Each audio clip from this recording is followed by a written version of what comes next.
శ్రోతలకు నమస్కారం. మన ఛానల్కు స్వాగతం. శ్రీరామచంద్రాయ నమః.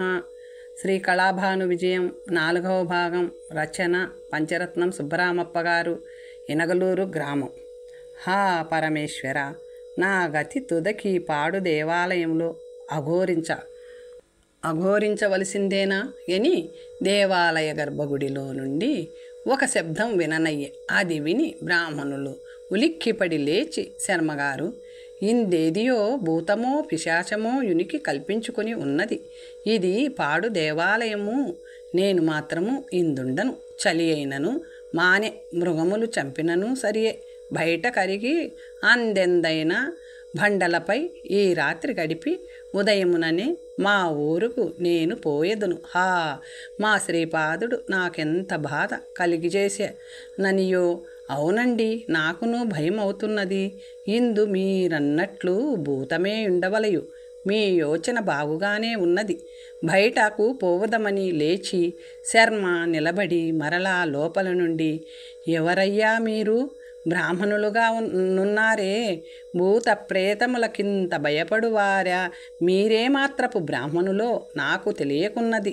బ్రాహ్మణుడు ప్రతిదినమును అర్కపావక సంధ్యోపాసన చేయుచు బ్రహ్మగాయత్రి జపించుచున్న ఎట్టి భూతములు బాధలు కలుగునే మహాత్ముని దర్శనమైన మాత్రముననే నా దుష్ట గ్రహములు పలాయనమై పరుగిడవే. బీజమాత్రమున బ్రాహ్మణులై ప్రవర చెప్పుచున్న మా పెద్ద వారలను అడుగవలెననుచు పరిశుద్ధ జలములయందు మంత్రపూతకముగా విధి ప్రకారంబు స్నానం వనర్పక మురికి తోముకొనుచు లలాట శూన్యత అయి సంధ్యావందనాదులను మంట కలిపి బ్రహ్మగాయత్రిపై దుమ్ము చల్లి దైవ భాషయందును తమ దేశ భాషయందును వైరాగ్యం వహించుటయే కాక బహునీచముగా చూచుచూ వేదాధ్యయనం నడుగంట చేసి ఇతర దేశ భాషయే తమ పరలోక సాధనమనియు తమ మహాపాతకోత్తరక మనియు తలంచుచు దుష్టకర్మలొనర్చుచు తమ వర్ణ గౌరవమును పాటింపక తమ పూర్వస్థితులు గమనింపక తమ తపశ్శక్తిని తలంపక అన్యదేశ భాషా ప్రగల్భములే వేదమంత్రములుగా ఉపయోగించి పరివేచన పోషణాహుతుల అభ్యావసముతోనూ విధిలేకనో మనోవేగము కన్నను అధిక త్వరచే ఆచరించుచు పక్వ పదార్థములను రుచులు మాత్రము విద్యుక్తముగా తొల్లింటి వారల కన్నా ఎక్కుడుగా నెరుంగు ప్రజ్ఞావంతులై భోజనాంతమున నొనర్చు బ్రాహ్మణ విధులు మరచి చరించుచున్న కర్మభ్రష్టులు బ్రాహ్మణ నామధేయులు భూత ప్రేతములన్న భయపడవలయు గాక. మీ బోటి కర్మనిష్టాగరిష్ఠులు తపశ్శక్తి పరులు బ్రాహ్మణోత్తములు భయపడదగునేమండి. నేను భూత ప్రేతములలో నెవతను కాను. మీ వలనే ఒక మానవ జాతిలో చేరిన అబలను, అనాథను. నన్నెవరో దుష్టులెత్తుకొని వచ్చి ఈ పాడు దేవాలయమునందు కాలు చేతులు బంధించి వైచి పోయి ఉన్నవారు. మీరు నా పాలిట పరమేశ్వరుని వలె తోచుచున్నారు. నా కాలు చేతులు కట్లు విప్పి బంధ విముక్తి చేయండనిన సుబ్రహ్మణ్య శర్మ యోచించి ఆశ్చర్యంగాంచి భూత ప్రేతములన్నందుకు ఆమె చెప్పిన వాక్యములకు లజ్జించి ధైర్యం వహించి గర్భాలయం లోపలికిపోయి ఆ అంధకారమునని తారాడి కాలు చేతులు కట్లు విప్పి ఏమియో మాట్లాడనుకించి అవునో కాదో అని సందేహించి ఊరకుండే. ఆ అబలయు లేచి కూర్చుండి, మీరెవరో ఆపద్బాంధవులు, మీ ఉపకారమునకు నమస్కరించుచున్న దాననని వారి ఈ రీతి మాట్లాడుకొనిరి. సుబ్రహ్మణ్య శర్మ, అమ్మాయి, నీవి ఘోరారణ్యమునకు ఏ దురాత్ముడు తీసుకొని రాబడితివి? నీ కంఠధ్వనిచే మా సుశీల కాదని స్పష్టపడుచున్నది. నీవెన్ని దినముల నుండి ఈ గుడియందు బాధపడుచున్నదానవు అనెను. కాంత, నా వంటి నిర్భాగ్యురాలేనా మీ సుశీల? ఆమెకు నా వలనే అరణ్యరోదనము తటస్థించియున్నదా? ఆమె ఎవరు? ఆమె కథ ఏమి అనెను. సుబ్రహ్మణ్య శర్మ, మా సుశీల కథ అటుండ నిమ్ము, నీ కథ వివరింపుమమ్మా అనెను. కాంత: అయ్యా, మీ ధ్వని నేనెచ్చటనో విన్నట్టున్నది. అవును, నిన్న సాయంత్రమున మణిసంజ్ఞన భువనేశ్వరి దేవాలయోపరి నదీ తీరమున మాట్లాడుచుండిన బ్రాహ్మణులు మీరిరువురు మీరే అనుకొన్నాను అనెను. సుబ్రహ్మణ్య శర్మ: ఓహో, నీవేమి ఆ విభావసు మహారాజ పుత్రిక ఆగు భువనమోహినివా అనెను. భువనమోహిని తల్లిదండ్రుల దుఃఖములకు మూలమైన సఖిజనులకు వియోగ బాధకు చౌలమై భోరులచే చిక్కి అన్నాహారాదులు లేక కాలు చేతులు బంధింపబడి అరణ్యరోదనం వనర్చుచు ఈ పాడుగుడి యందు మీచే బంధ విముక్తి చెందిన కష్టాత్మురాలు నిర్భాగ్యురాలై అయిన ఆ భువనమోహినిని నేనే అన్నది. సుబ్రహ్మణ్య శర్మ: నదీ తీరమున మేము మాట్లాడుచుండుట నీవెప్పుడు వింటివమ్మా అనెను. భువనమోహిని: నిన్నటి దినము శుక్రవారమగుటచే దేవీ పూజ కొరకై వచ్చి ఉండినప్పుడు అనెను. సుబ్రహ్మణ్య శర్మ: ఆ వెంటనే రాజసుతను చోరులపహరించిరని పురమంతయు గగ్గోలు పడుచుండె. ఆ చోరులచే చిక్కినది నీవేయని ఇప్పుడు నిశ్చయించి ఉన్నాము అన్నంతనే పట్టలేని దుఃఖముచే భువనమోహిని ఏడ్చుచు మా తల్లిదండ్రులెంత సంతాపపడుచున్నవారో, ఈ దురాత్ములు నన్నెందులకు తెచ్చి ఉన్నవారో, కొన్ని ఫలములు తెచ్చి ఇచ్చి వారెచ్చటికో పోయి ఉన్నారు. వారి కంఠధ్వని వలన చిరపరిచితుల వోలే తెలియచున్నది, కానీ స్ఫురింపలేదు. తమ రూపములు బయలుపడకుండునట్లు వివిధములుగా వేషములు మార్చుకొని ఉన్నారు. వారి ఉద్దేశమేమో తెలియకున్నది. ఇంకను మా తల్లిదండ్రులను చూచు భాగ్యము నాకు కలదో లేదో, నా పాలి దైవం వలె ఈ అంధకారణ్యమున మీరు తోడైతిరి. ఆ దురాత్ములు రాకమున్నే ఈ దేవాలయము విడిచి ఎందో మరుగు స్థలములో ఈ రాత్రి దాగికొని ఉండి సమయము చూచుకొని మా పట్టణమునకు పోవుదము. నా ప్రాణరక్షణ చేసినందులకు మా తండ్రి గారిచే మీకు ఎక్కువ బహుమతి చేయించెద.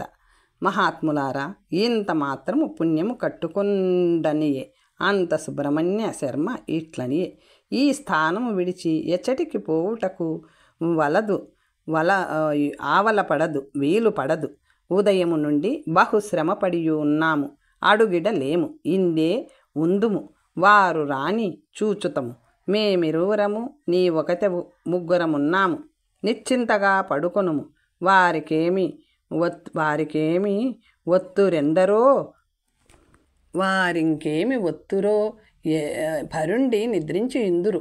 రేపు ఉదయముననే లేచి మనము చెట్ల చాటుగా వారికి అగుపడక ఊరు చేరుకొందము. నిన్ను మీ తల్లిదండ్రుల చెంతకు చేర్చు పర్యంతము నీ వెంటనే మేముందుము. భయపడవలదని ఊరడించుచుండిరి. ఎవ్వరో మాట్లాడుచు దేవాలయ సమీపమునకు వచ్చుచున్నట్లు చప్పిడి అయ్యే.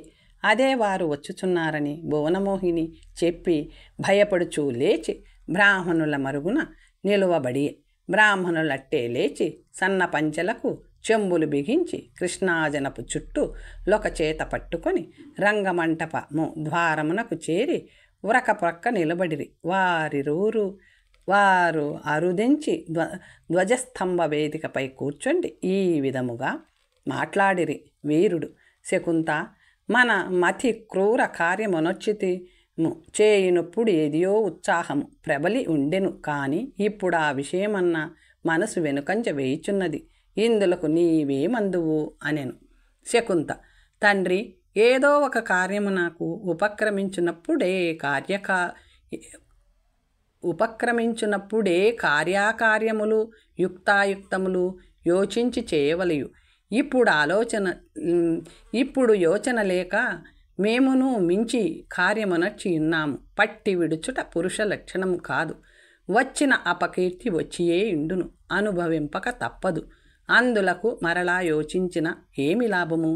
మన కౌశికునికి అభిప్రాయం ఎట్లున్నదో అనెను.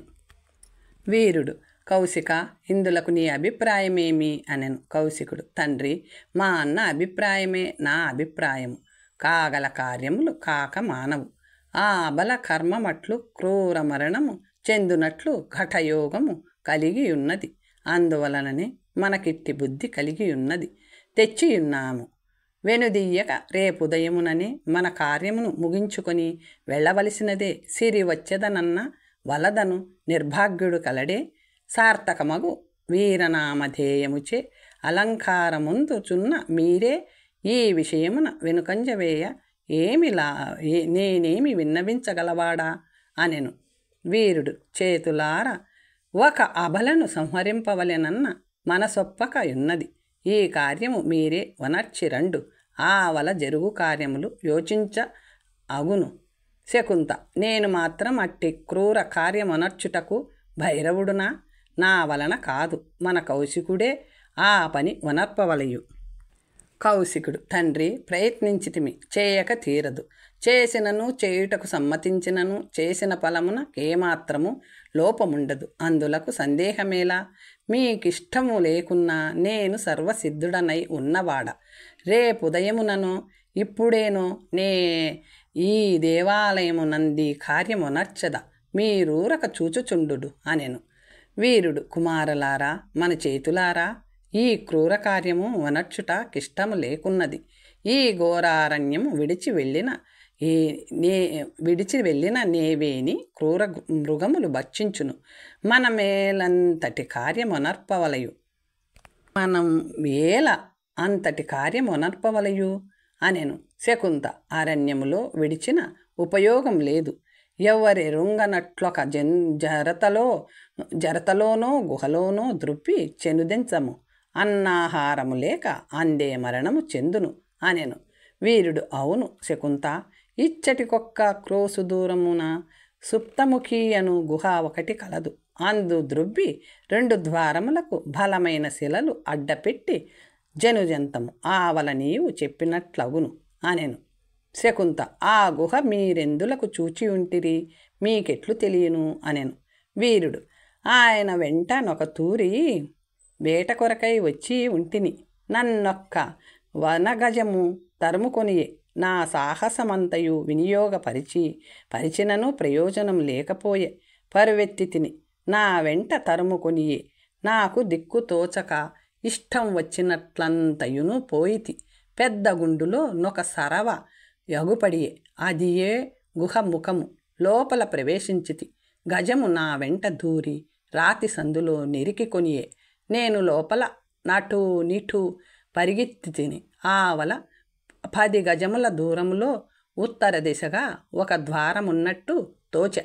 అచ్చటి కరిగి లోపల నుండి బండను ద్రుబ్బితి.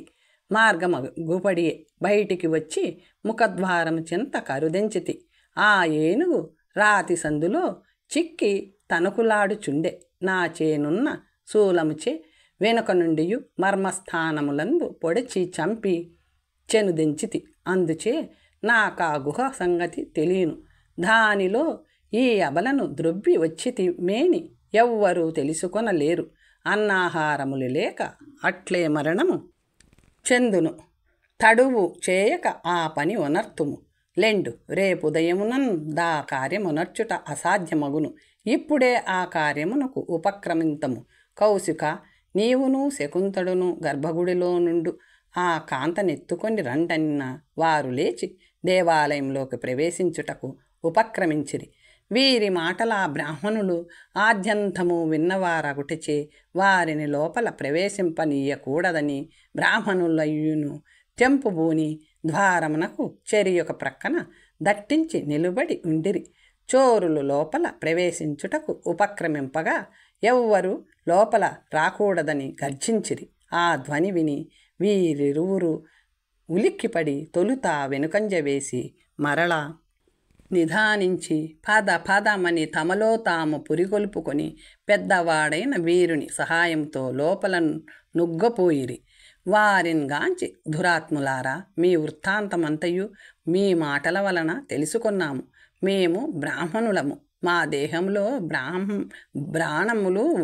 ప్రాణములు ఉన్నంతవరకు నీ కాంతను మీకప్పగించము. లోపల రాకుడు. శరములతో నైనను శాపములతో నైనను చంపువారు బ్రాహ్మణులను మాట మీరు వినలేదో? పొండు, ఇంక మీకీ కాంత దక్కదు. ఆశ వదులుకొని పొండని భీషణముగా చెప్పి, ఓహో బ్రాహ్మణులారా, అట్లయిన సరే, మాకు బ్రహ్మహత్య రానీయక మార్గం విడువుడు. మా కార్యమునకు మీ అభ్యంతరము చేయకూడని బలవంతముగా ఒక బ్రాహ్మణుని ద్రొబ్బుకొని కౌశికుడు లోపలికి దూరెను. మరి ఒక బ్రాహ్మణుడు తన చేతిలోనున్న చెంబుతో తన ముష్టి కొలది అతని మస్తకముపై ఒక పోటు పొడిచే. ఆ దెబ్బచే కేక వేసి కౌశికుడు స్మృతి తప్పి భూమిపై పడి శకుంతవీరులకు అత్యాగ్రహం బొడెమి. ఒక్క పెట్టున లోపల దూరి బ్రాహ్మణులను గుర్దిరి. వారును చెంబులతో కొంత దూరం పోరాడి తుదకు చోరులచే పట్టుబడిరి. ఆ దేవాలయ స్తంభములకు కట్టివేయబడిరి. పాపం, ఆ బ్రాహ్మణులేమి చేయుదురు? కట్టుబడిరి. భువనమోహినీని చీకటి ఎందు బ్రాహ్మణుల మరుగున నుండుటచే కౌశికాదులు గర్భాగారమున ఎంత వెదికినను దొరకలేదు. మరలా నచ్చటికి వచ్చిరి. పదమంజీర ధ్వనులు, కరకంకణ ధ్వనులు బ్రాహ్మణులు వెనుక నుండి సన్నగా వినవచ్చే. అచ్చట నుండవలయునని పోయి తారాడి ఆ కాంతను పట్టుకొనిన ఆమె వాపోయే. బలవంతముగా ఈడ్చుకొని వచ్చి మరలా కాళ్ళు చేతులు బంధించి ఇరువురు నెత్తికొని దేవాలయము నిర్గమించిరి. వీరుడు ఖడ్గపాణి అయి వారి ముందర నడుచుచుండె. అప్పుడప్పుడే చంద్రుడు ఉదయించుచుండెను. వారందరూ ఉత్తర దిశగా వెళ్ళి ఆ కాంత ప్రాణములను తీయ ప్రయత్నించుచుండ ఆమె ఆ అరణ్యమంతయును మారు మ్రోగునట్లుగా ఏడ్చుచు, ఈ దురాత్ములు నన్ను చంపుటకెత్తుకొని పోవుచున్నారు. ఎవరైనను వచ్చి నన్ను రక్షింపరాదా? దైవమా, నీవును దయమాలిని ఉన్నావా? తరులారా, మీలో ఎవరికైనను నా యందు కనికరం కలుగదా అనియు మరలా నప్పుడే ఉదయించిన తన చల్లని కిరణములచే లోకమంతయును వ్యాపింపచేయుచున్న చంద్రునిగాంచి, దేవ, సమస్త జగంబులలో జరుగు సత్యాసత్యములెరింగి దుష్టుల శిక్షించి శిష్టుల రక్షించు మహానుభావుడవైన నీవీ దృష్టుల సంహరించి నన్ను రక్షించకున్నవాడవైతివా?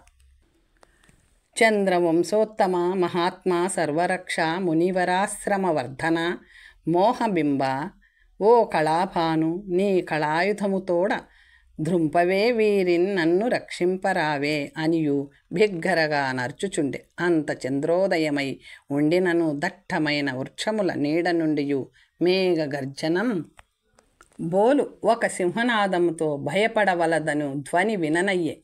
తటిల్లతయోనయను నంతటి కాంతిచే ఒక ఖడ్గ విజృంభ మాణము చోరుల కన్నులకు మిరుమిట్లు కొలిపి 10 ఘటనలచే పృథ్వీ కంపించునట్లొక వ్యక్తి తటాలున నా చోరుల మూపులపై పిడికిటచే బొడిచే. వారు నిశ్చేష్టుతులై నిలుబడీరి. మరలా వారలకు ముష్టి ప్రహరణము లైన తాపుల కోర్వలేక ఆ కాంతను విడిచి శక్తిహీనులై నేలన్ గోళబడిరి. నిదానించి చూడ ఆ తేజోమూర్తి ఆమె కాళ్ళు చేతులు కట్లు విప్పుచుండె. ఆ దుష్టులు తమ ప్రాణములపై ఆశ వదిలిరి. కౌశికుండట్టే లేచి తప్పించుకొని పరువెత్తే. తక్కిన ఇరువురు పైకి లేచుటకును పారిపోవుటకును ప్రతిఘటించుటకును దిక్కుతోచక, వీడెవ్వడు ఈ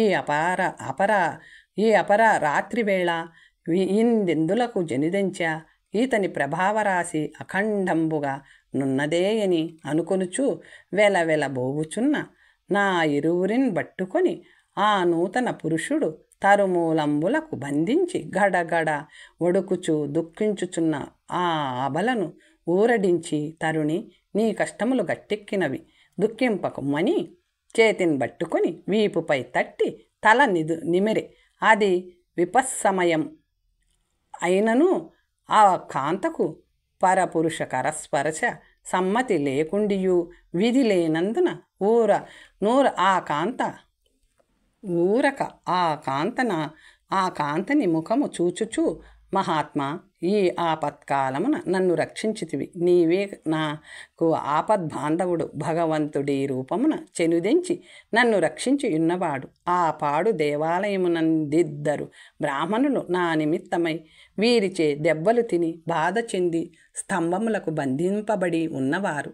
వారినిట్లే బంధ విముక్తి వనర్పవలె అని ప్రార్థించుచున్నదాన అని అంతటి ఆపత్కాలమైనను గద్గద కంఠముచే స్పష్టాక్షరములు లేక మాట్లాడుచుండినను ఆ మాటల అమృతమును మధింప పుట్టిన నవనీతంబోలే నా నూతన పురుషునక ఆనందమయం భై ఆమె వెంట దేవాలయ మార్గంబుగా పోవుచు తన మనమును ఇట్లని యోచించే, ఈ సతీతిలకం బెవరో, ఈ దురాత్ములు ఏమి కారణముచే గైకొని పోవుచుండిరో, ఈ తన్వి నామాక్షరంబులెవ్వియో, ఈ కాంత ఏ భూకాంతుని పుత్రికయో, ఆహా ఎట్టి క్రూర కాలం వరుదించియున్నది. ఎందుకన్నను భైరవ పూజలు పెచ్చు పెరిగియున్నవి. ఆ పాపి భైరవ మతమును స్థాపన చేసిన దురాత్ములెవరో, ఎందరు పురుషులనైనను ఎందరు స్త్రీలనైనను బలియిచ్చుచుందురు. దాని కొరకీ సుందరిన్ గైకొని పోవుచుండిరో ఏమో. ఆహా ఈ సతీతను విలాసము దేవాంగనల దైనం గలదే. వివాహితయో నవివాహితయో బ్రాహ్మణియో క్షత్రియాంగనయో చంద్రభగవానుని తేజ కరండము బ్రహ్మాండమంతయో నిండి ఇండుటచే ఈ నీ అండ జయాన లక్షణములం బరికింప క్షత్రియాంగన వలె చెప్పక చెప్పుచున్నది. ఈ తరుణి కరస్పర్శనం బైనప్పటి నుండి మనమునందొక విధమైన మోహం బంకురించియున్నది. ఈ రీతి ప్రాణాపాయమునందుండిన తగుటచే శృంగార మోహములు తిరస్కరించి కేవల భయ వైరాగ్యములను ఆశ్రయించినట్లు చూట్కులచే తెలియనగుచున్నది. శీఘ్ర బుద్ధి నిష్ప్రయోజనము నిధానించి విచారింతము అన్నియు స్పష్టపడును. దేవాలయమునందు బంధింపబడి ఉన్న బ్రాహ్మణులచే సర్వ విషయములను తెలియనగుననియు అనుకొనుచు దేవాలయం చెంతకు వచ్చి అంధకార బంధురమై ఉండుటచే లోపల ప్రవేశించుటకు సాధ్యము లేక తన కవచము నందున్న ఘర్షణశిల చెకుముకిచే ననలంబు సంధించి పూరి పుడకలచే రగుల్ కొల్పి బృహద్దగ్ని సృష్టించేసే. ఆ వెలుతురచే దేవాలయంలో బంధింపబడి ఉన్న బ్రాహ్మణులు అగుపడిరి. వారి కట్లు విప్పిన మాత్రముననే వారా తేజోరాశిని గాంచి సంతోష సాగరమున ఓలలాడి భువనమోహిని గాంచి, తల్లి భువనమోహిని వచ్చితివా, ప్రాణముతో నున్నదానవా అని మితిమీరి పలుకుచూ అప్పుడే శతమానం భవతి అని మంత్రములచే ఆశీర్వచనాక్షతలు నూతన పురుషునను సంగి, మహాపురుష ఈ కాంతయును మేమును నీచే పునర్జీవితలమైతిమి. నిన్నుగన్న తేజోరాశి అయి బాలభానుని వలె ప్రకాశించుచున్నావు. మా పాలిట దేవదేవుడవు, ఆపద్బాంధవుడు అని పొగుడుచుండిరి. అతడేదియో మాట్లాడ నొంకించుచుండే. దేవాలయోపరిభాగము నుండి ఓ లతాంతిగంధి, యో చంద్రబింబాస్య, యో సరోజ పాణి, ఓ సువాణి, భువనమోహనాఖ్య భువనైక మోహిని, ఎందు కలవో పలుకవేళ తన్వి అను శబ్దం వినిపించే. అంతలో పరిసరంబుందొక్క సింహంబు భువన భయంకరంగా గర్జించే. అయ్యో భువనమోహిని, చచ్చితి ననొక ఆర్తారావము మరలా విననయ్యే. ఆ నూతన పురుషుండట్టే లేచి ఒక పెట్టున దేవాలయోపరిభాగమున కేతించి చూడనొక వ్యక్తి ఖడ్గధారి అయి స్మృతి తప్పి పడియుండే.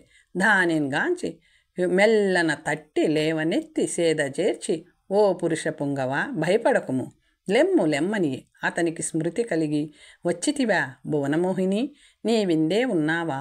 మంచి సమయమునకు వచ్చి నన్ను కాపాడితివే బోనమోహిని బోనమోహిని అని మరలా నేలంబడి అయ్యో ఇతడెవరో ఈ కాంతను అరైచూ జనుదెంచి మహా ఆయాసముచే నుండి సింహగర్జనకు మరింత భీతిల్లి పడియున్నవాడు ఈ కాంతకు భువనమోహినీయను నామంబుండవలయు కానిమ్ము చూతమని మరలా వీపుపై దట్టిగా భయపడకము తట్టి భయపడకము సింహగర్జనకింత భయపడు మనుషులు కలరే అయ్యా లెమ్మని సేద తీర్చి అతడును లేవగా నతనిన్ చేతిని పట్టుకొని దేవాలయంలోకి తోడు తెచ్చుచుండా అతండి పురుషోత్తముని తేజంబును కని నిర్వీణ్యుడై అబ్బా ఇతడు దేవేంద్రుడు కాబోలు లేకున్నా ఇట్టి తేజంబు మానవులందుండునే ఈ అర్ధరాత్రి వేళ ఇచ్చటికెందులకు వచ్చి ఉండును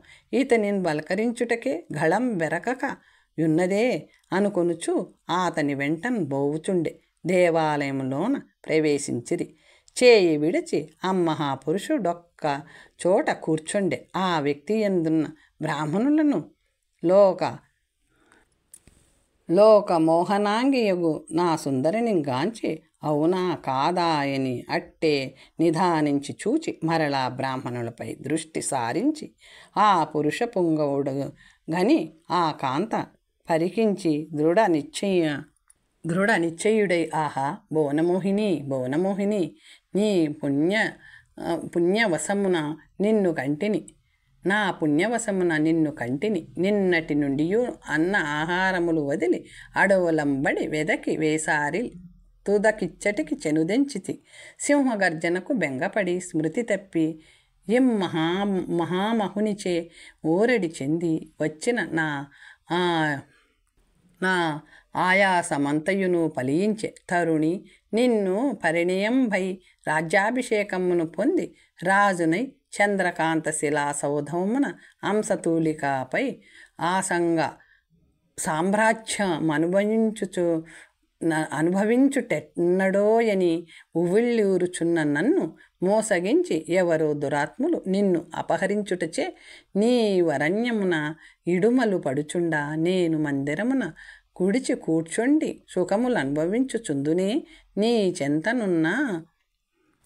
చెంతనున్నప్పుడు ప్రళయం బేతించినను నాకు కష్టముగా తోపకుండే ఈ 1-2 దినములకే నీ వియోగముచే యుగములైనను మన్వంతరములై బ్రహ్మ ప్రళయమై తోచుచుండే నిన్ను గని ధన్యుడనైతిని తరుణి నీ ఆశ్లేష సౌఖ్యం బిమ్ము నీ మృదు కరములచే నన్నాలింగనం బొనర్చి ఒక ముద్దు సంగుము కనక కుంభోపము లగు నీ కుచ కుంభములకు నా కరములు దాసత్వం బరిగింపుము అడవులలో నిడుములబడి అడుగిడలేక నడిచి వచ్చిన నన్ను నీ మృదుతరమగు నుడుపులచే అలజడి మాన్పుము పద్మ సుకుమారములగు నీ అడుగులొత్తెద నన్ను అనుగ్రహింపుము నాచే పరిచర్య కొమ్ము నన్ను నిరసించకుము నేనేమి విద్యావంతుడను కానో రూపం లేదో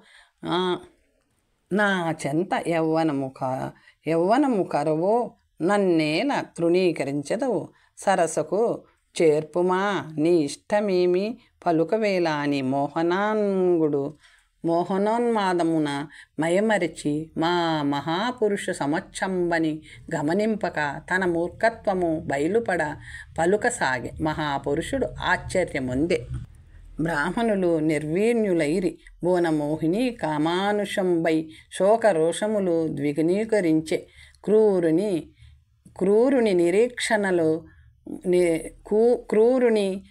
నిరీక్షణములతో నా అతనిగాంచి దురాత్మ లోమకేశ నీ అజ్ఞానము పెచ్చు పెరుగుచున్నది ఉత్తమ క్షత్రియుడవై ఉండినను నీకీ నీచ గుణము లలబడదు మీ తల్లిని ఎవరో కిరాతకునికని ఉన్నట్టున్నది మీ తల్లి నిన్నెవరో కిరాతకునికి కనియున్నట్టున్నది. ఎన్ని విధముల నిన్ను చీకొట్టినను నీ మూర్ఖతనము మానక పెక్కులు ప్రేలెదవు. నా నిమిత్తమై అరణ్యరోదన మొనర్చి కడు బడలి ఉన్నందున నిన్ను మన్నించిది. లేకున్నా ఇదే నా గుప్త ఖడ్గముచే నీ శిరం బెగురగొట్టి యుందును. నేనేమి విలయాలిననుకొంటివే ఉన్మత్త. ఇది వరకు అనేకములగు మార్లు చీకొట్టి తిని తెలివి లేదంటారా?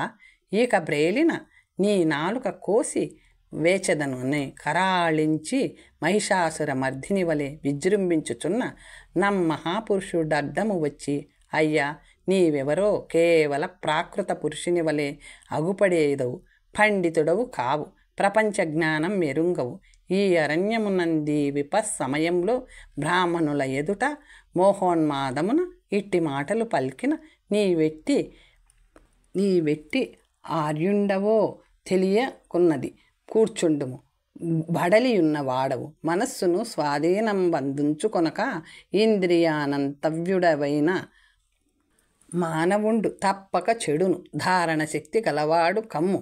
నీ పలుకులు వినుటకు అసహ్యకరములే కాక నిన్నిప్పుడే హతమొనరించునంతటి రోషము సహా పొడయుచున్నది. చాలు చాలు అని రెట్టబట్టి కూర్చుండబెట్టి, బ్రాహ్మణోత్తములారా, చాలా పొద్దుపోయినది, శయనింపుడు. ఉదయమున అందరి సమాచారములు వినవలెనని ఉన్నవాడా నేనును శయనించెదా? అయ్యా లోమకేశ, నీవును శయనింపుము, అందరూ శయనింపవచ్చునని ఒక విధమగు నోర చూపుచే భువనమోహినిని చూచి తాను శయనించే. అందరూ విశ్రమించిరి. మన లోమకేశునకు నిదుర రాలేదు. అటూ నిటూ పొర్లుచు ఇట్లని యోచించే, ఎవరో దుష్టులు ఈ కాంతను ఎత్తుకొని పోవుచుండ ఈ పురుషుడు రక్షించి ఉన్నవాడు. ఈతని రూప ప్రతాపముల చెంత నేను శలభప్రాయుడను. భువనమోహిని ఈతని పలుమారులు కాంచుచుండే. అన్యోన్య మోహాంకురంబు బడుపు చూసించుచున్నది. తొలుతనే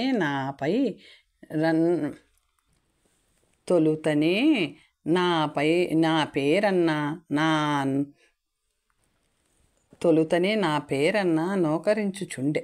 ఇట ఇందరి ఎదుట ప్రత్యక్షముగా నిందించే. ఇంకా ఈ పురుషుని కన్న కంటితో నన్ను కాంచి ఎంత మాత్రము భ్రమించును? ఎట్టి మూర్ఖుండైనను సామ్రాజ్యమును విడిచి భిక్షాటనమున కాళించున. సర్వవస్తు జల నిధి ప్రముఖ వసతులం దారి చేరు దివ్యదేశ పట్టణములను వర్జించి మరుభూమి యందు కాపురముండుటకు యోచించునా? ఈతడున్న నాకును భువనమోహినికిని కడు దూరమును ఇట్లు ప్రయోజనము లేదు. ఏదో ఒక కలహము కల్పించుకొని సమరం బొనర్చి ఈతనిని సమయింతమన్నా నాకు సహాయముగా దేవేంద్రాదుల రుదించిన నితనిన్ జయించుట దుర్లభము. జయించుట యుండనింబు, బ్రతుకుటయే సందేహము. ఇదియు ప్రయోజనము లేదు. ఈతడు ఒంటిపాటుగా నున్నప్పుడు నమ్మించి మోసగించి ఏదియో ఒక ఉపాయముతో కడదేర్చవలేను అని అనుకొనెను లోమకేశువు. తర్వాత కథ వచ్చే భాగంలో తెలుసుకుందాం. స్వస్తి.